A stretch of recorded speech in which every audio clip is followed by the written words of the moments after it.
नमस्कार दोस्तों, आप सुन रहे हैं कहानी और खबर बाय जेबी इंटरनेशनल की एक और खास ऑडियो प्रस्तुति, जहां हम लाते हैं सच्चाई, संवेदनशीलता और समाज से जुड़े अनसुने लेकिन जरूरी विषय।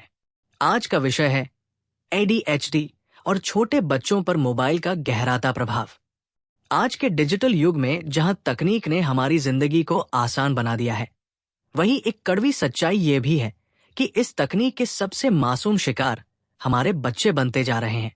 मोबाइल फोन, जो कभी संचार का साधन था, अब बच्चों के लिए मनोरंजन, शिक्षा और कई बार तो शांति बनाए रखने का जरिया बन चुका है। लेकिन सवाल यह है कि क्या ये मोबाइल उनके लिए उतना ही सुरक्षित है जितना हम मानते हैं? क्या हम वाकई समझ पा रहे हैं कि इस स्क्रीन के पीछे छुपा जहर कितना धीमा और गहरा है? आजकल 1 साल का बच्चा बोलना नहीं सीख पाया, लेकिन YouTube पर अपना पसंदीदा वीडियो खोल लेता है। 3 साल के बच्चे को मोबाइल 2 मिनट के लिए न मिले तो वो चिल्लाने लगता है, खाना नहीं खाता, सोता नहीं है और रोता है जैसे दुनिया की सबसे जरूरी चीज उससे छीन ली गई हो। यही है मोबाइल की लत, और इसी लत का सबसे गंभीर परिणाम है एडीएचडी यानी attention deficit hyper activity disorder. ADHD एक मानसिक और न्यूरोलॉजिकल विकार है जिसमें बच्चा सामान्य रूप से ध्यान नहीं लगा पाता, हर समय एक्टिव रहता है, इधर उधर भागता है, बिना सोचे कुछ भी बोल देता है और सबसे जरूरी बात, अपने विचारों और व्यवहार पर कंट्रोल खो बैठता है। पहले यह समस्या 7 से 8 साल के बाद दिखाई देती थी, लेकिन आजकल 3 से 4 साल के बच्चों में ही इसके लक्षण दिखने लगे हैं। और इसका बड़ा कारण है अत्यधिक mobile screen time. World health organisation यानी विश्व स्वास्थ्य संगठन ने स्पष्ट रूप से कहा है कि 2 साल से कम उम्र के बच्चों को मोबाइल स्क्रीन नहीं दिखानी चाहिए और 2 से 5 साल के बच्चों को सिर्फ 1 घंटे से कम समय तक स्क्रीन एक्सपोजर देना चाहिए, वो भी सिर्फ तब जब जरूरी हो। लेकिन आज हकीकत यह है कि भारत जैसे देश में 60% से अधिक शहरी बच्चों को रोजाना औसतन 2 से 5 घंटे तक मोबाइल दिया जा रहा है। खाना खिलाने के लिए, चुप कराने के लिए, सोने के पहले कार्टून दिखाने के लिए या खुद माता पिता का ध्यान बंटाने के लिए। जब कोई बच्चा हर दिन तेज तेज बदलती रील्स, वीडियो, गेम्स और कार्टून देखता है तो उसका दिमाग उसी हिसाब से ढलता है। उसे स्थिरता में बोरियत लगने लगती है। अब वो किताबों में ध्यान नहीं लगा पाता, लंबी कहानी सुनने का धैर्य खो बैठता है और स्कूल या डे केयर में बाकी बच्चों से घुल मिल नहीं पाता। ये लक्षण एडीएचडी के ही संकेत है।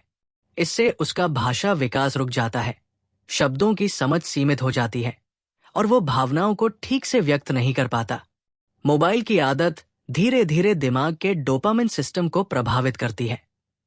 हर वीडियो एक हिट की तरह काम करता है, जिससे बच्चा बार बार मोबाइल की मांग करता है। एक तरह से ये डिजिटल ड्रग बन जाता है। मीठा जहर जो दिखने में रंगीन है लेकिन असर में गहरा काला। कई माता पिता खुद नहीं जानते कि उनका बच्चा मोबाइल एडिक्ट हो चुका है, जब तक कि स्कूल में शिकायत नहीं आने लगती या बच्चा गुस्सैल, चिड़चिड़ा, सामाजिक रूप से अलग थलग पड़ने लगता है। एडीएचडी सिर्फ ध्यान की समस्या नहीं है, ये जीवन की गुणवत्ता को प्रभावित करता है। पढ़ाई, दोस्ती, पारिवारिक संबंध और आत्मविश्वास, सब कुछ इस बीमारी की चपेट में आ सकता है। अब बात आती है समाधान की। क्या एडीएचडी को रोका जा सकता है? हाँ, और सबसे बेहतर तरीका है बचपन से मोबाइल स्क्रीन को सीमित करना। बच्चों के मानसिक विकास के लिए उन्हें एक खुला वातावरण चाहिए, जहां वो चीजें छू सकें, महसूस कर सकें, सवाल पूछ सकें और माता पिता से संवाद कर सकें। ये सब मोबाइल कभी नहीं दे सकता। इसलिए माता पिता को चाहिए कि वे सबसे पहले खुद अपने मोबाइल के उपयोग को नियंत्रित करें, क्योंकि बच्चा वही करता है जो वह देखता है। जब आप हर वक्त मोबाइल में घुसे रहेंगे तो बच्चा भी वही करेगा। जब आप कहानी सुनाएंगे, बाहर टहलने ले जाएंगे, खेलों में शामिल करेंगे, तो वो भी वही अपनाएगा। एडीएचडी से पीड़ित बच्चों का इलाज संभव है, दवाइयों, थेरेपी और विशेष शिक्षा के जरिए। लेकिन अगर शुरुआत में ही सतर्कता बरती जाए तो ये समस्या होने ही नहीं दी जा सकती। बच्चों के खेलने के समय को मोबाइल से नहीं, उनके साथ बिताए गए समय से भरें। उन्हें किताबों से दोस्ती कराएं, असली खिलौनों से खेलने दें, मिट्टी में हाथ गंदा करने दें, ताकि उनका दिमाग कुदरत से जुड़े कल्पना की उड़ान भरे और असली दुनिया को महसूस कर सके। वो दुनिया जो स्क्रीन के पीछे नहीं, उनके चारों ओर फैली है। बचपन एक बीज की तरह होता है। अगर आप उसमें सही समय पर सही आदतें, अनुभव और मूल्य भरें, तो वो एक मजबूत, समझदार और संवेदनशील इंसान बनता है। लेकिन अगर बचपन ही स्क्रीन की गिरफ्त में कैद हो गया, तो उसका मन और मस्तिष्क दोनों कुंद हो जाते हैं। इसलिए जिम्मेदारी हमारी है, माता पिता, शिक्षक और समाज की। तकनीक से भागना नहीं है, लेकिन उसका विवेकपूर्ण उपयोग जरूरी है। बच्चों को तकनीक के गुलाम नहीं, उसका समझदार उपयोगकर्ता बनाना है।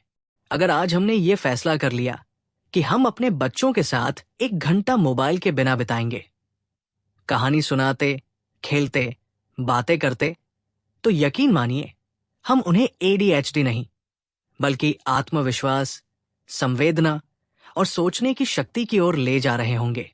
तो आइए आज से एक नया संकल्प लें। बच्चों को डिजिटल दुनिया से नहीं, असली दुनिया से जोड़े। क्योंकि बचपन वापस नहीं आता, लेकिन उसका असर पूरी जिंदगी रहता है। आप सुन रहे थे कहानी और खबर बाय JB इंटरनेशनल की ये खास ऑडियो प्रस्तुति। अगर आपको ये विषय जरूरी लगा हो, तो इसे ज्यादा से ज्यादा लोगों तक पहुंचाएं, ताकि हम सब मिलकर एक स्वस्थ, संतुलित और सचेत बचपन की ओर कदम बढ़ा सकें। धन्यवाद।